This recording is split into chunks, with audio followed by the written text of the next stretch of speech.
Bonjour à tous et bienvenue sur boursicoté.com pour cette nouvelle analyse technique du CAC 40 en clôture avec une séance qui n'a pas donné grand chose puisqu'après une tentative de franchissement de la zone des 7435 points hier, eh bien on est resté sous cette zone aujourd'hui avec cette bougie ici très hésitante avec très peu de volatilité qui nous donne un harami, donc figure de retournement, dont nous verrons dès demain si celle-ci pourrait être suivie d'effet, même si au niveau des futurs, eh bien, on aurait plutôt une invalidation puisque le harami étant une figure de retournement, on serait plus ici sur un franchissement de la zone des 7435 points, mais en tout cas demain, si on revenait par exemple sous la zone des 7380 points, on pourrait avoir effectivement un vrai signal de retournement.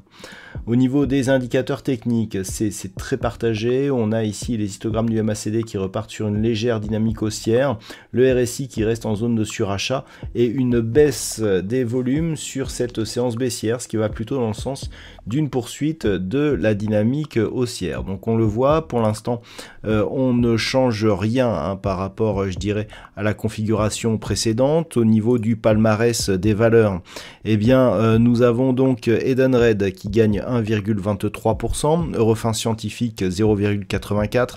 Derrière, on a une flopée de valeurs entre 0,7 et 0,8%. Comme AXA, BNP Paribas, Bouygues, Michelin ou Danone.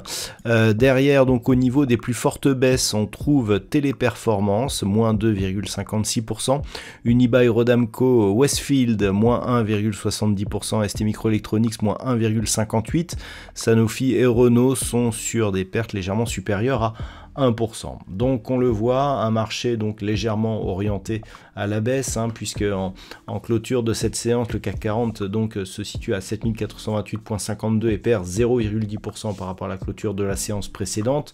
Donc il s'agit d'un petit recul.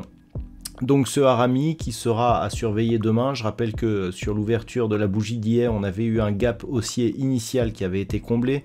Donc ceci renforce un petit peu la structure que nous avons aujourd'hui.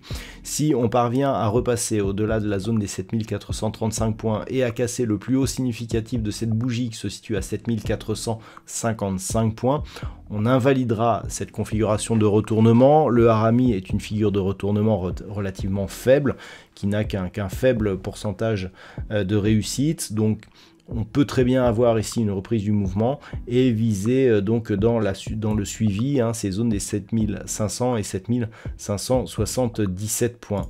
Si les cours venaient à rebaisser, c'est sous 7380 effectivement que l'on validerait cette configuration, mais je dirais que globalement, tant que l'on reste au-dessus de cette moyenne mobile 20 exponentielle, eh bien on reste dans une dynamique qui est haussière. Donc on pourrait même revenir ici sur 7310 points. À 7310, on commencerait effectivement à avoir des signaux d'affaiblissement, voire de possibles retournements. Mais globalement, ce n'est que sous cette moyenne mobile 20 exponentielle que l'on aurait de vrais signaux, je dirais, plus puissants. Voilà donc ce que l'on peut dire sur cette configuration. D'un point de vue statistique, donc, eh bien, nous avons une configuration qui ne nous donne pas énormément d'occurrences. C'est en plus relativement neutre sur le peu qu'il y a. Donc on s'en tiendra, je dirais, aux précédentes statistiques qui nous indiquaient une neutralisation qui pourrait être suivie d'une phase de baisse. Cette baisse pourrait même arriver dès demain, selon les anciennes études statistiques.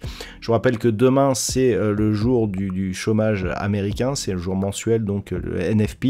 À cette occasion, il y aura un trading live et je serai reçu sur BFM Business à partir de 16h30. Donc trading live à partir de 14h et BFM Business à 16h30 puis à 17h30. Voilà donc ce que l'on peut dire pour ce soir.